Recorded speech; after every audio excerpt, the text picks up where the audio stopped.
Bom, pessoal, dando continuidade, nós temos os protocolos. Certo?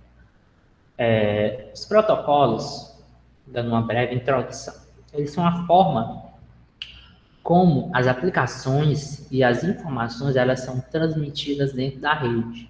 Né? Para cada função existe aquele procedimento. Antes de entrar, né, no termo em si, é só lembrar, por exemplo, o que é o protocolo. O protocolo é um conjunto de procedimentos, né, utilizados, né, de forma a obter, né, um padrão, né, forma de organização em alguma atividade. Isso é o protocolo. Por exemplo, vamos supor que eu tenho um setor de protocolo dentro de uma empresa. Esse setor de protocolo, ele organiza, né, os processos da empresa. Então, tudo que entra e tudo que sai da empresa passa por esse protocolo e esse protocolo tem um controle, né? Olha, eu tenho esse equipamento, eu tenho esse documento aqui, ele vai para o financeiro, vai para o contador, esse aqui vai para o chefe, esse aqui vai para o administrador, esse aqui vai para o financeiro, esse aqui vai para o setor de transporte, esse aqui vai para o setor de, sei lá, de compras, e assim sucessivamente. Isso é o setor de protocolo, né? Um setor de protocolo de forma geral. O protocolo também é utilizado, por exemplo, no meio da saúde, né? São os procedimentos a serem realizados para um atendimento, por exemplo, os protocolos de COVID, onde eles isolam a pessoa, tem os medicamentos certos, os procedimentos de análise, as consultas, os exames que eles realizam e também são um tipo de protocolo. Dentro de redes de computadores, protocolos vão seguir essa mesma lógica, né? Essa mesma lógica de padronização, só que vai ser a padronização, a transmissão de informações. Aqui a gente tem, né, um conjunto de protocolo, aqui a gente tem uma rede, né, TCP/IP, que só são 4 camadas, né? Aqui a gente tem os protocolos referentes a cada camada, os principais, e cada um com suas funções. A gente vai ver a maioria, né, deles. Protocolos. Na ciência da computação, o protocolo já recebe um conceito específico. Né? Ele é uma conversão que controla e possibilita uma conexão, comunicação, transferência de dados entre dois sistemas computacionais. Então, de maneira simples, um protocolo pode ser definido como as regras que governam a sintaxe, semântica, a sincronização de comunicação. Os protocolos podem ser implementados pelo hardware, pelo software ou por uma combinação dos dois. Então, a gente observa aqui que os protocolos são as formas de comunicação, certo? Dentro de redes de computadores ou dentro de um meio de comunicação, ok? Então, é a organização que ele funciona.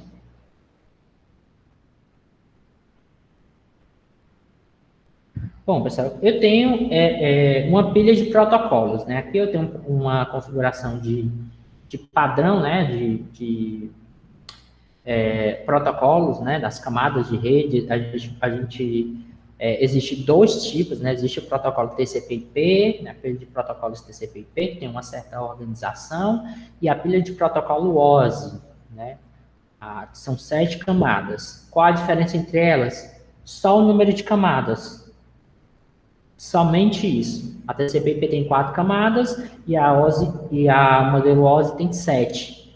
Mas a forma como eles funcionam são basicamente iguais. Né? A única diferença é que o modelo OSI, né, tem mais camadas e o modelo TCP/IP vai pegar algumas camadas e juntá-las em uma só. Né? Mas o procedimento de transferência de informações vai seguir esse mesmo padrão.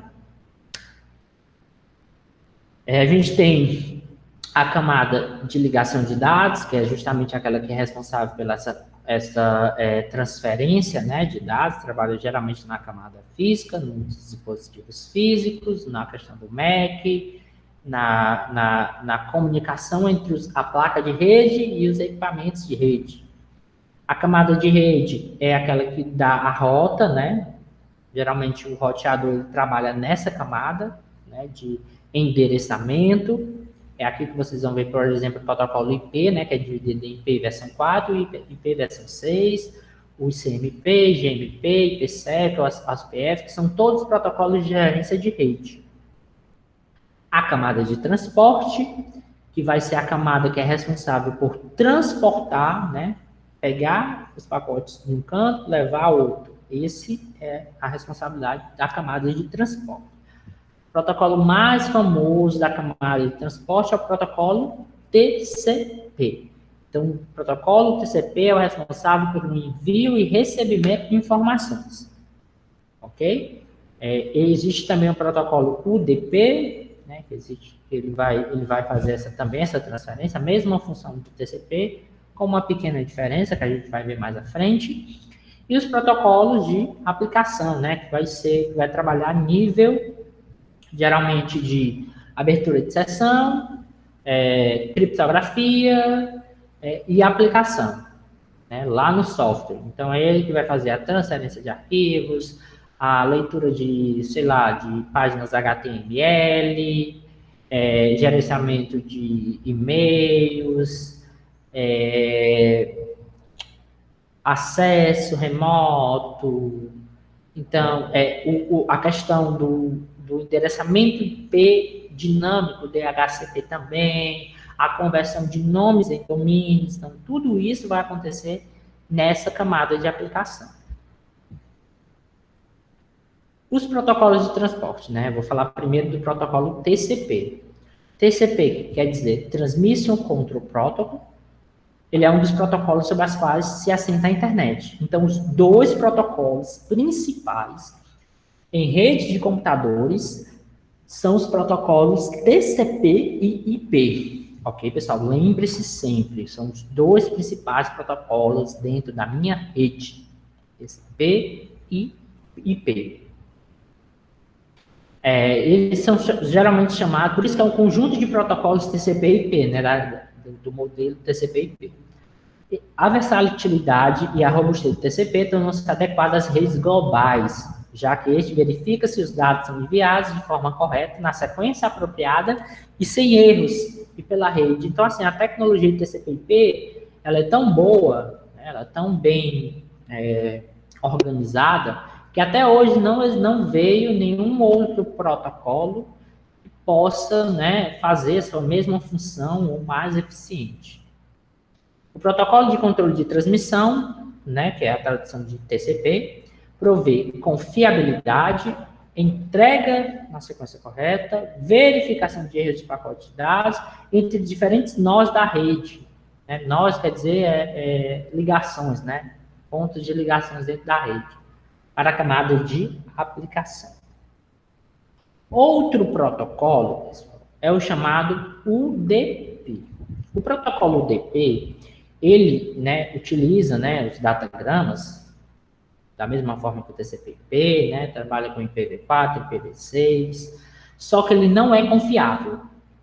Ele faz a mesma função do TCP, de transportar, né, informações na rede, só que ele não verifica se essa informação chegou ao seu destino, né?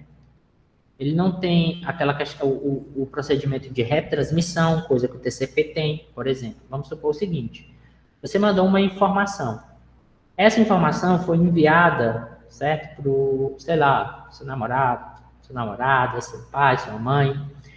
E como é que você vai saber que ele recebeu essa informação? Por exemplo, você está aqui conversando no WhatsApp, foi. Se tudo estiver ok, ele vai mostrar a primeira seta dizendo que foi enviada a informação. Aí, certo? Quando, né, a pessoa recebe, vai aparecer que a pessoa recebeu, mais outra setinha. E quando a pessoa visualiza, né, ele fica azul. Não é verdade? Tudo isso, eles utilizam o protocolo TCP. O protocolo UDP já não faz isso. O protocolo UDP é como se você mandasse E ele não verifica nem se a pessoa recebeu, nem se a pessoa leu. Então, pessoal, essa é a diferença. O TCP ele tem maior segurança, o UDP não tem segurança nenhuma. É por isso que ele não é muito utilizado na transmissão de informações na rede mundial de computadores, pela internet. Ele é utilizado para uma atividade específica, né, quando eu quero mais velocidade. Ó, o UDP também fornece serviços de broadcast, multicast, permitindo em um único cliente enviar pacotes de vários, né, para vários outros na rede. Então, essa é a vantagem. Essa é a vantagem do UDP, pessoal. O UDP ele é utilizado geralmente em broadcast. O que é broadcast? Broadcast é um endereço onde todos, né, na minha rede, vai receber, certo, uma determinada informação. Eu vou dizer um exemplo prático. Eu tenho o meu roteador, né, e eu quero identificar quais são os dispositivos que estão conectados a esse roteador. Então, o roteador faz um broadcast, ele manda um bit, né, um 0, 1 para todos os dispositivos, e esses retornam o IP e aparece lá. Pronto, bem rapidamente. Ou eu quero enviar uma informação para todo mundo da minha rede, mas não quero saber se eles vão receber. Uso o broadcast. O multicast, ele já ele é um conjunto de IPs que eu quero enviar. Não necessariamente ele vai ser enviado para todos, ele vai ser enviado para uma parte. Então, essa é a diferença de broadcast e multicast. A diferença básica entre o UDP e o TCP é o fato que o TCP é um protocolo orientado à conexão. Pronto, pessoal. Está aqui, né, a diferença principal do TCP e do UDP, essa orientação à conexão. A partir do momento que o protocolo ele é orientado à conexão, ele prima, né, por essa conexão. Então, ele vai verificar se está com erro, ele vai verificar se essa imagem foi recebida, ele vai verificar se aquele caminho é o melhor a ser transmitido, ele verifica o percurso também. Então, ele inclui vários mecanismos para iniciar e manter e encerrar a comunicação. Negociar tamanhos de pacote, detectar corte de erros, evitar congestionamento do fluxo e permitir a retransmissão de pacotes corrompidos, independente da qualidade do meio. Então, assim, pessoal, o TCP/IP, como ele é um protocolo principal, e o IP é o que faz o endereçamento, e ele faz o transporte, ele trabalha com todos os protocolos. Ele não é só utilizado só para transmitir, mas ele é o responsável por gerenciar todos os protocolos dentro da minha rede. Não só o TCP, viu? O UDP também. O TCP e o UDP, eles gerenciam todos os protocolos. Eles são os protocolos principais, né, junto com o IP.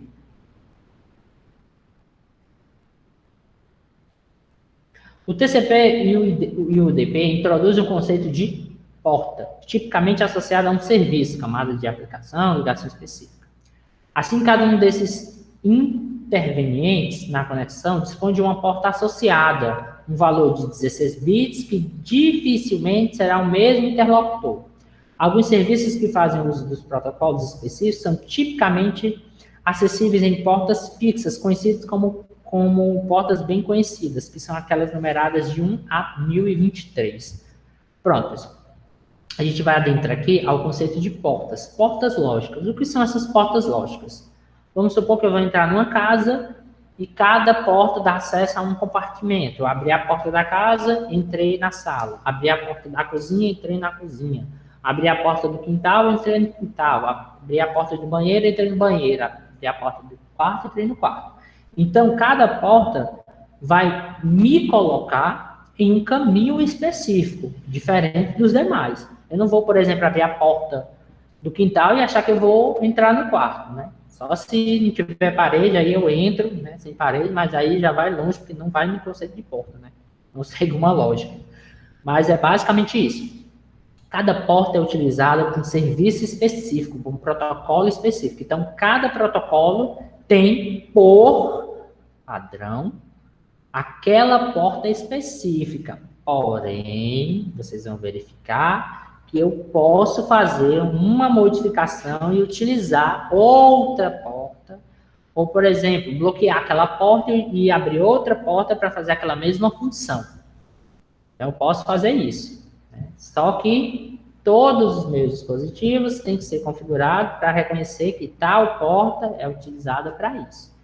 Um exemplo prático é se você, por exemplo, mudar a porta de conexão da internet para colocar dentro de um servidor proxy, né, que, por exemplo, ele utiliza a porta 8080, não necessariamente a porta 8080, pessoal, você pode utilizar qualquer porta, né, ou ele pode utilizar até a mesma porta 80, né, mas é por segurança, a gente costuma mudar, e o Squid, né, ele geralmente utiliza a porta 8080. Então, tudo que entra na 80, eu direciono para 8080, que vai ter um controle melhor, e depois transmite para os computadores. Se esses computadores, por padrão, recebem informação da 80, ele, lógico, se você não identificar no computador que ele precisa conectar na porta 8080 para ter acesso à internet, você não vai conseguir acessar a internet. Ok?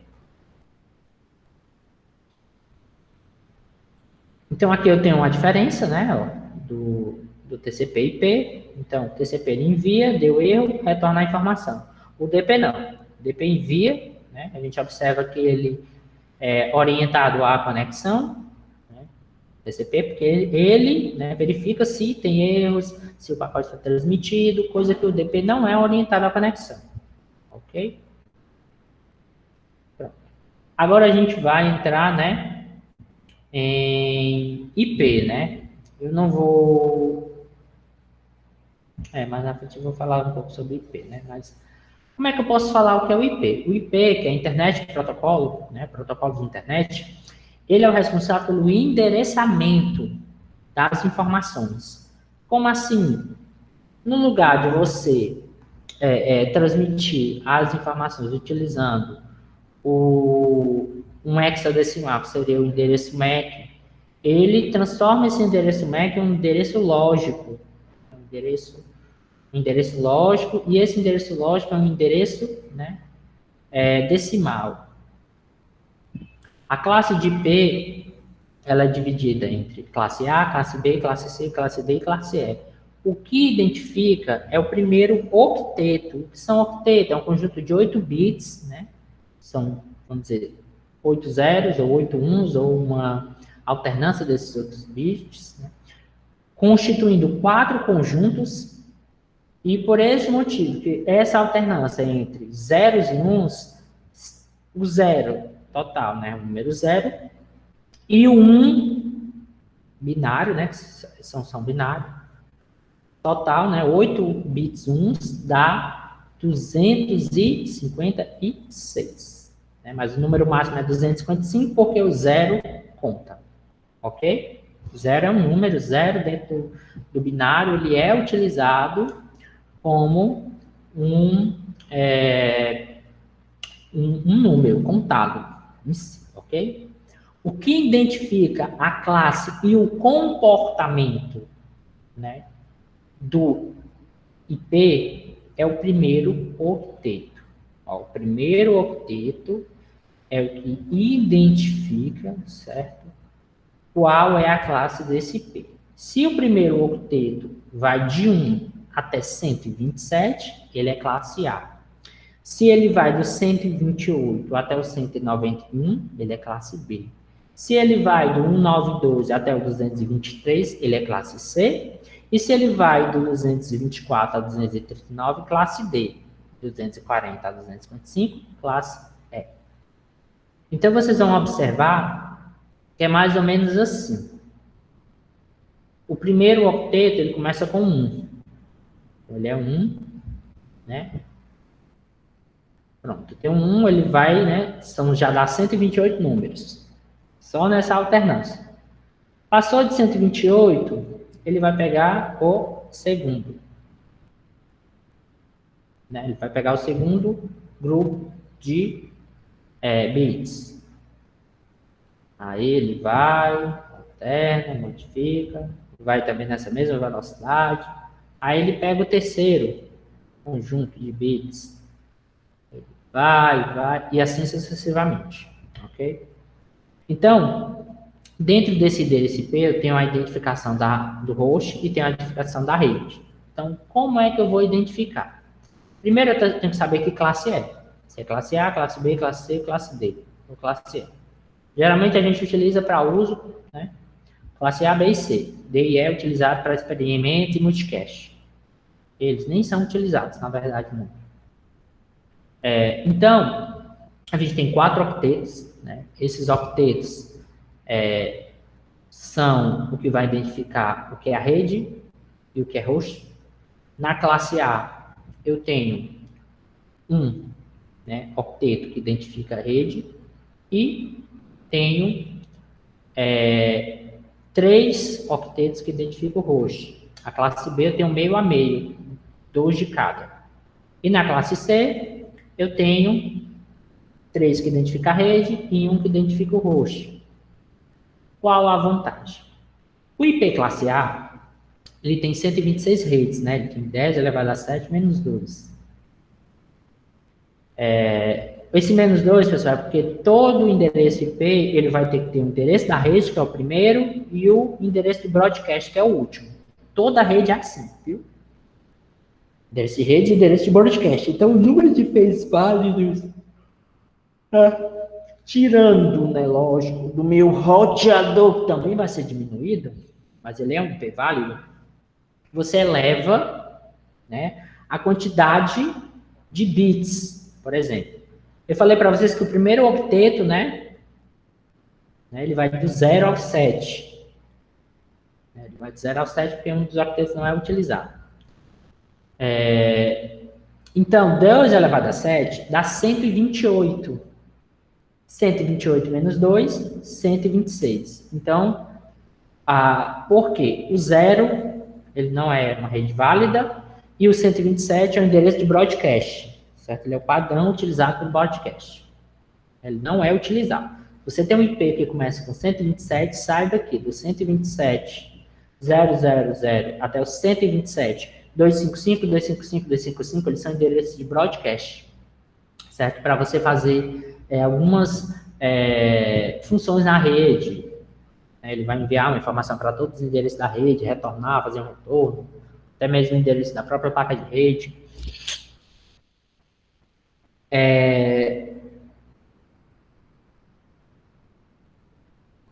Então, são 126 redes. Agora, cada rede classe A, ela vai ter o restante todo, né, dos octetos, né, dos bits, para host, né, para dar IP. Como é que acontece? 120, são 12 elevado a 24, né, porque são 8 bits, mais 8 bits, mais 8 bits, 24. Menos os dois, né, que o primeiro endereço sempre é da rede e o último endereço sempre é do broadcast. Então, 12 elevado a 24 menos 2 dá 16.776.216, né, menos 2, 214. Então, dentro de uma rede, certo? Cada rede, né, cada até o 127, cada uma dessas redes vão ter 16.775.214 IPs, ok? Vocês devem ter entendido, né? Então, por exemplo, a rede 1, começando com 1, vai ter 16 milhões. A rede 2, da mesma forma. A rede 3, da mesma forma. Ok? No classe B, eu tenho 2 redes, né? 2 octetos para a rede e 2 octetos para o host. Dentro dessa rede, eu vou ter 2 elevado a 14, né? Porque vocês viram que dentro do cálculo da rede, a gente utiliza a base 7, né, e outra base 8. Então, eu vou ter 2 elevado a 14 menos 2. 2 elevado a 14 menos 2 dá 16.382 redes, classe B. Cada uma dessas redes vai contar com 2 elevado a 16 menos 2, que só tem 2 grupos de bits, né? 65.534 IPs. Cada uma dessas redes não são o número total da classe B, não. Um IP classe B vai ter 65 mil IPs, ok?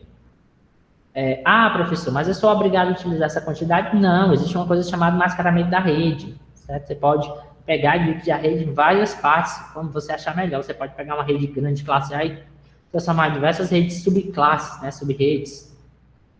Da mesma forma que o classe C, que tem 255, você pode criar várias redes também. O classe C, certo? A máscara, pessoal, esqueci de falar da máscara, ok? A máscara é o que identifica o tamanho da minha rede. Por exemplo, quando você olha para uma máscara 255.0.0.0, quer dizer que o primeiro octeto está ocupado, ele é um IP classe A. E os outros três estão, vamos supor, vazios, né? São zeros. Mas você pode aqui, justamente aqui que você vai fazer o mascaramento da rede, você pode dividir a rede em várias subredes, certo? Utilizando a máscara. Máscara identifica o tamanho da minha rede, certo? O IP da classe B é 255.255.0.0, então eu tenho 2 vazios e 2 totais. E o da classe C é 255.255.255.0. Ela tem 2 elevado a 21 menos 2 redes, né? Então, ele tem 12.097.150 redes. Porém, cada uma dessas redes só vai ter 254 IPs válidos, porque os 256 do total, um é o endereço da rede e outro é o endereço do broadcast. O endereço da rede sempre é o primeiro e o broadcast sempre é o último. Ok? Então, o 255 sempre é o broadcast de uma rede padrão. A partir do momento que você particiona essa rede em várias etapas, vai ser o último endereço válido. Ok? Então, protocolos da camada de aplicação, né? Como eu falei para vocês, esses protocolos, eles trabalham a nível de software. Geralmente, eles são trabalhados a nível de software, ok? O DHCP, né, é o Dynamic Control Protocol. Eu sei que ele é o responsável por dar IPs dinâmicos. DNS fazer a conversão de endereço IPs em endereços de sites, né, aquele www.google.com.br ou google.com.br, nada mais é do que um IP que, quando você digita, ele procura no servidor DNS, identifica qual IP está armazenado naquele nome e lhe retorna a página. O FTP é o protocolo de transferência, né, de arquivo. Transmite o protocolo. Então, todos os arquivos que você manda, né, que você disponibiliza na sua rede, eles são utilizados, né, pelo protocolo FTP. O FTP é o protocolo responsável pela transmissão de arquivos dentro da rede. O HTTP, ele é o responsável, certo, pelo controle de acesso, né? O protocolo HTTP é aquele que controla a questão dos sites, né? Inclusive, ele pode vir também com HTTPS, né, que é o protocolo TLS e SSL, que é o de criptografia, né? O IMAP, o POP e o SMTP são 3 protocolos utilizados na gerência de e-mail, né? IMAP e POP, que trabalham na parte de recebimento, e o SMTP de envio. O SSH e o Telnet são protocolos de acesso remoto. DHCP, que é Dynamic Host Configuration Protocol, né? Protocolo de configuração dinâmica de host. É um protocolo de serviço TCP/IP que oferece configuração dinâmica de terminais com concessão de endereços de IP, né? Ele dá a máscara da subrede, default, getter, que é o getter padrão, número do IP, ou mais servidores DNS. Então, a configuração padrão de um computador que ele precisa receber para conectar na internet é o IP, a máscara de rede o gateway e o DNS. São as 4 informações principais que eu preciso para o dispositivo conectar à minha rede. O IP é o endereço que identifica aquela máquina na minha rede, a máscara da subrede quer dizer que é o tamanho que ela tem, a quantidade de IPs que eu tenho dentro da minha rede, ou que ela suporte. O gateway é justamente o IP da origem da minha internet, então é o meu roteador. E o DNS, que a gente vai ver mais na frente, que é o responsável pela conversão de nomes em números. A gente vai ter o servidor DHCP, que é o servidor onde foi instalada a configuração desse serviço, e o cliente, que é aquele que recebe as configurações, essas configurações que eu acabei de mostrar para vocês. O gateway, né, é um conceito de servidor de internet DHCP local. Aqui tem um exemplo, né, de como funciona o servidor DHCP. Ó. Aqui eu tenho a identificação, esqueci o nome dessa identificação aqui, né, como é que ele chama, mas aqui ele mostra, ó, endereço da rede, 172, então endereço classe B, né, está entre 128 e 192, 27, 100, 0, né, então ela inicia no 0. Então, a partir do 1 é um endereço válido. Então, ela é um /24. /24 quer dizer que ele tem 24 bits disponíveis. Tem 24 bits disponíveis.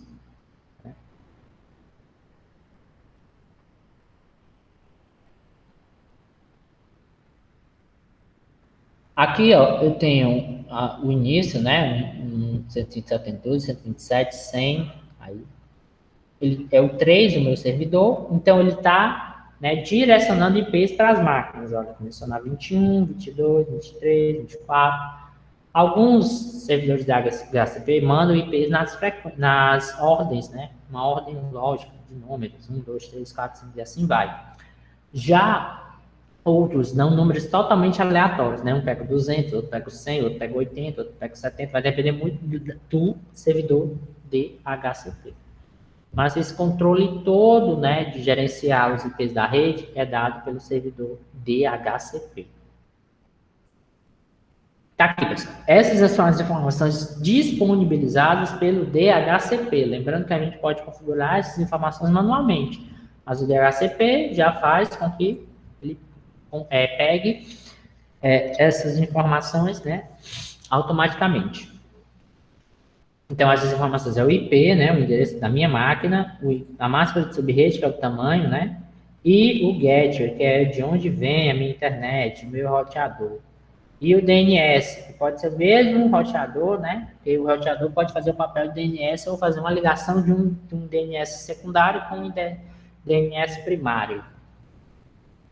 Então, o DHCP, dependendo da implementação, ele pode oferecer 3 tipos de alocação. Ele pode ter alocação manual, onde existe uma tabela de associação entre os MACs do cliente, certo? O IP de dados para fornecer. Então, assim, quando você, por exemplo, coloca o IP manual, né, no seu computador, quando ele se conecta ao IP, ao roteador, o roteador vai identificar que aquela máquina está utilizando aquele IP e já armazena, certo, na tabela dele, para que outros dispositivos não recebam esse IP.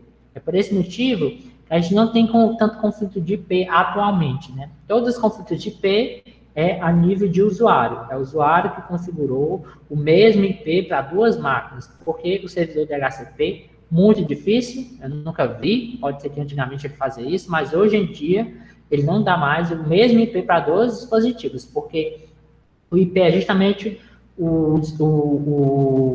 a identificação necessária para o dispositivo se conectar à rede e à internet. Ele é identificador unitário, seja ele dentro da rede ou seja ele um IP real, né, dentro da rede mundial dos computadores.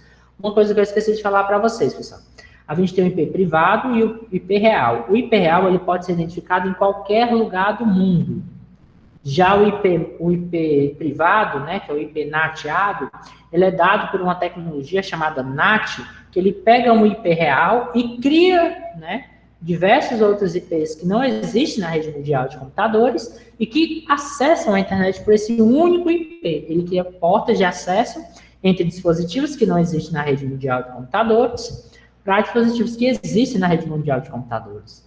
Né, ele foi uma tecnologia justamente utilizada porque os IPs estavam ficando cada vez mais escassos, ok?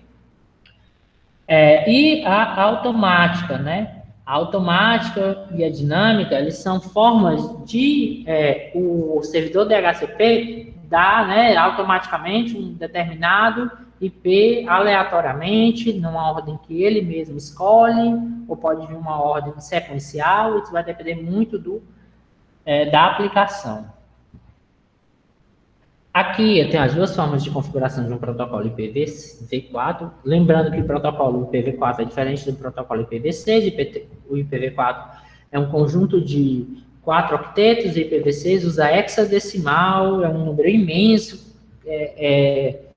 Daqui a 1 milhão de anos, ainda, se todos os computadores funcionassem até 1 milhão de anos, ainda ele tinha IP disponível, diferente do IPv4. Então, aqui eu tenho um IP que está obtendo endereço automaticamente, e do lado eu tenho um IP, né, um IP que está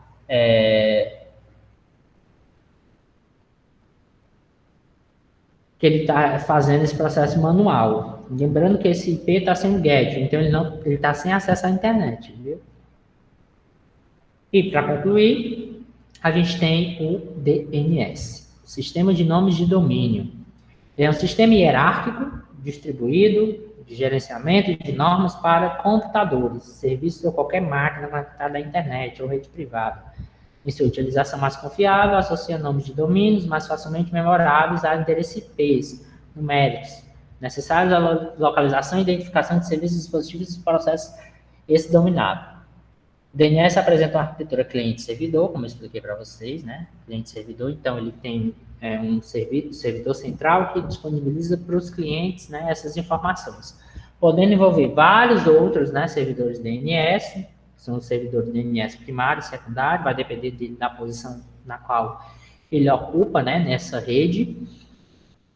E o servidor DNS resolve nomes para IPs e endereços IPs para nomes, respectivamente, permitindo a localização de host no domínio determinado. Pessoal, por que foi que surgiu o DNS? Pessoal, o DNS veio para surgir para facilitar nossa vida. Imagine aí a gente tendo que memorizar diversos endereços IPs para poder acessar a internet. Então, o DNS ele vai identificar esse endereço IP através de um nome. Eu vou lá no endereço, coloco www.google.com.br. Pronto, coloquei isso. O servidor DNS vai identificar que aquele nome é respectivo àquele endereço IP, ele retorna a página. Então, por esse motivo, é que o endereço IP, ele veio para facilitar ao usuário, certo? A navegação. Então, a gente tem aqui exemplos, né, de endereços IPs, né? Para acessar a internet é necessário alguns endereços IP. Eu tenho aqui o endereço IP dos servidores, né? Eu tenho 3 aqui. O da Google, eu tenho um primário, que é o 8.8.8.8 e o 8.8.8.4.4. Né? São os 2 endereços primário e secundário, né? O primário, pessoal, ele é o principal. O secundário ele é um auxiliar, que geralmente, se o primário cair, o auxiliar assume. Se o auxiliar cair, o principal assume. O OpenDNS, que é o mais famoso, que é o 208.107.222.222 e o 220.220, certo? Primário e secundário. O OpenDNS é o servidor mais utilizado no mundo, inclusive é considerado por muitos profissionais da área o melhor servidor DNS. Se você quer ter acesso principal às informações sem ter problemas, utilize o OpenDNS. Outra coisa, pessoal, esqueci de informar a vocês. O DNS é uma informação necessária para você acessar as páginas da internet. Se você tiver sem servidor DNS, você não consegue acessar a página. Por exemplo, você configurou dinamicamente, você recebeu aquele IP do seu computador e tal, tentou acessar a internet, não acessei. Dei um ping para 8.8.8.8, caiu. Então, eu estou sem DNS. Né? Pode ser que eu tenha internet, mas não tenha DNS. O que é que eu faço? Eu modifico esse endereço DNS, porque para você acessar as páginas web, ela tem que identificar qual é o endereço IP relacionado àquele nome. Se ele não conseguir,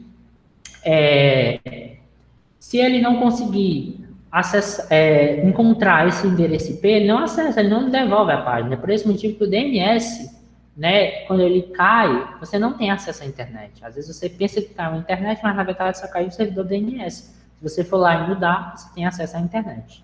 Aqui eu tenho alguns endereços IPs, ó. Se você digitar 172.117.29.14, você vai ser direcionado para a página do Google. Se você digitar 199.33.137.85, você é direcionado para a página do G1, a do Wikipedia e a do Tecmundo. Então, pessoal, por hoje é só. Espero que vocês tenham gostado, certo? Dessas questões de protocolo. Realmente tem muitos protocolos, cada um com funções específicas. Se eu fosse explicar todos esses protocolos, a gente demoraria um mês, né? E ainda ia vir mais informações. E a gente acaba aprendendo pouco a pouco esses protocolos quando você utiliza, né? O fato de você utilizar e trabalhar sua mente, você acaba pouco a pouco absorvendo essas informações, elas ficam fixadas na sua cabeça, ok? Tchau, tchau.